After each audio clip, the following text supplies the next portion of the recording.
आत्महत्या उसे जीना नहीं था, वो खुद को खत्म कर देना चाहती थी। उसके दिमाग में हमेशा यही विचार आ रहा था। उसने डिसीजन ले लिया था, सिर्फ अंत कैसे करे इसके बारे में सोच रही थी। चारों ओर अंधेरा ही था। अपनी ही सोच में मग्न अनामिका नीचे बैठकर बहुत वक्त तक ऐसे ही बैठे पर्स की तरफ एकटक देख रही थी।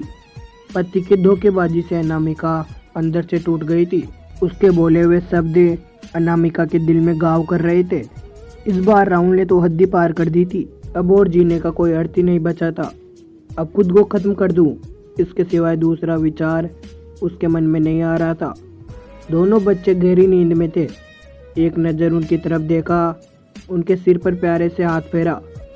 आंखों में आंसुओं की धारा बहने लगी। उसने मन में एक दृढ़ निश्चय किया था। रात के 1 बज रहे थे। हर तरफ बहुत सन्नाटा था और वह धीरे से उठी और दूसरे रूम में गई। गले में फांसी का फंदा डालने ही वाली थी, तभी कुछ गिरने की आवाज आई। अनामिका का 3 साल का बेटा जोर जोर से रोने लगा। उसी क्षण अनामिका की 7 साल की बेटी चिल्लाने लगी, मम्मी गोलू बेड के ऊपर से नीचे गिर गया। तुम कहाँ हो? देखो ना गोलू कितना रो रहा है। अनामिका भागकर दूसरे रूम में आई और अपने बेटे को उठाकर अपनी गोद में लिया और अपने सीने से लगा लिया। बेटी रोते हुए बोली, मम्मी तुम कहाँ चली गई थी? मुझे बहुत डर लग रहा था। तुम हम दोनों को छोड़कर कभी मत जाओ, मुझे अकेले में बहुत डर लगता है। अनामिका अपने दोनों बच्चों को पास लेकर जोर से गले से लगा लिया और रोने लगी। दोनों बच्चे उसके सीने से लिपटकर सो गए। रोते रोते अनामिका को कब नींद आ गई उसे पता ही नहीं चला। काम वाली बाई गंगा की आवाज़ से अनामिका की नींद टूटी। अरे मैडम, आपने बाहर का गेट खुला क्यों छोड़ दिया था? अरे मैडम क्या हुआ? अभी तक आप सोई हुई हो? तबीयत तो ठीक है ना? वो खुद को संभालते हुए बोली, हाँ थोड़ी तबीयत ठीक नहीं है। घड़ी में वक्त देखती है तो 9 बजे थे। आज तुम्हें आने में इतनी देर क्यों हो गई? मैडम चौथी गली में शर्मा जी रहते हैं ना, उनकी बेटी ने फांसी लगाकर आत्महत्या कर ली। 3 बच्चे हैं उनके 11 साल की बेटी और दूसरी 6 साल की है और एक 9 साल का लड़का है। ये सुनकर अनामिका के कलेजे को धक्का लगा। अपनी साड़ी ठीक करके उसने पूछा, कब हुआ? गंगा ने बोला, रात को हुआ मैडम। मैंने ऐसा सुना है कि उसके पति की दूसरी औरत से संबंध थे। कम वक्त अभी भी नहीं आया। अचानक अनामिका गुस्से से बोली, अच्छा किया वह आया या नहीं आया, उससे क्या फ़र्क पड़ता है? अब वह थोड़ी ना देखने आने वाली है। ये सुनकर गंगा अनामिका के कान के पास आई और धीरे से बोली, मैडम मैं अनपढ़ गंवार हूँ और घर घर में जाकर झाड़ू पोछा करके मेरा पेट भरती हूँ और आप पढ़े लिखे हुए लोग हो। भले ही मैं आपसे उम्र में बड़ी हूँ, जीवन का अनुभव आपसे थोड़ा ज़्यादा है। आजकल साहब और आपके बीच जो चल रहा है वह ठीक नहीं है। मुंह बनता फिर भी मेरे कान खुले रहते हैं। मैं एक औरत हूँ और औरत का दुख मैं समझती हूँ, इसलिए मुझे आपको एक बात बतानी है। आत्महत्या या कोई भी समस्या का समाधान हो नहीं सकता। जिंदगी में उतार चढ़ाव तो होते ही रहते हैं। इसका मतलब ऐसा नहीं कि आप अपनी जान दे दो। मैडम जी, कभी कभी आदमी अपना रास्ता भटक जाता है पर अंत में घूमकर अपने ही घर वापस आता है, और जब नहीं आए तो भी क्या फर्क पड़ता है?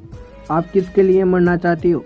जो आपको प्यार नहीं करता, जिसको आपकी थोड़ी सी भी परवाह नहीं हो, उनके लिए आप जी नहीं सकती। जो आपसे प्यार करते हैं, जिसको आपकी कदर हो, आपके माता पिता जो आपसे बहुत प्यार करते हैं, आपके बच्चे जिनको आपकी ज़रूरत है। गंगा का बोलना सुनकर अनामिका की आंखों में से आंसू की धारा बहने लगे। अनामिका गंगा को गले लगाकर रोने लगी। गंगा अनामिका को पीठ पर से हाथ फेरते हुए सोफे पर बैठाती है और बोलती है, बुरा न मानो तो एक बात बोलूं मैडम, खाली दिमाग शैतान का घर होता है। आप घर में बैठकर फालतू बातों को सोचते हो।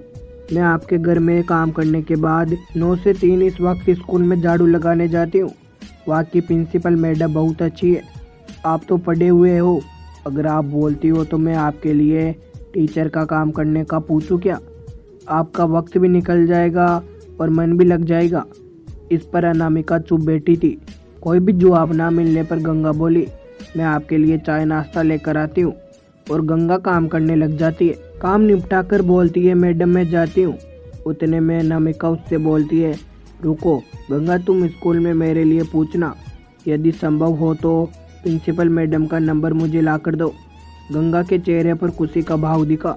गंगा अनामिका के पास जाकर बैठी और धीरे से बोली, मैडम मैंने दूसरे रूम में बेड पर स्टॉल रखा हुआ देखा था, ऐसा आप कभी भी मत करना, यह आपका घर है, इसे बचाने को आपसे जो हो सके वह कीजिए। बिना लड़े आपने हार मान ली। गंगा अनामिका के हाथ अपने हाथ में लेकर बोली, मैडम एक फिल्म में एक हीरो ने एक डायलॉग बोला था, लड़ाई लड़कर जीती जाती है, मरकर नहीं, क्योंकि मुर्दे कभी लड़ा नहीं करते। गंगा हाथ नचाते हुए ऐसे बोली। यह सुनकर अनामिका को बहुत हंसना आया।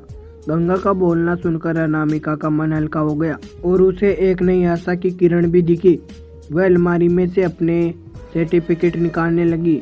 दोस्तों, पति पत्नी का रिश्ता ये बहुत स्नेही होता है। भगवान को यही दुआ करता हूँ कि कोई भी पति पत्नी के जीवन में ऐसा मोड़ नहीं आना चाहिए। अगर आए भी तो आत्महत्या ये उसका इलाज नहीं है। जीवन में कोई भी समस्या का आत्महत्या ये समाधान नहीं हो सकता।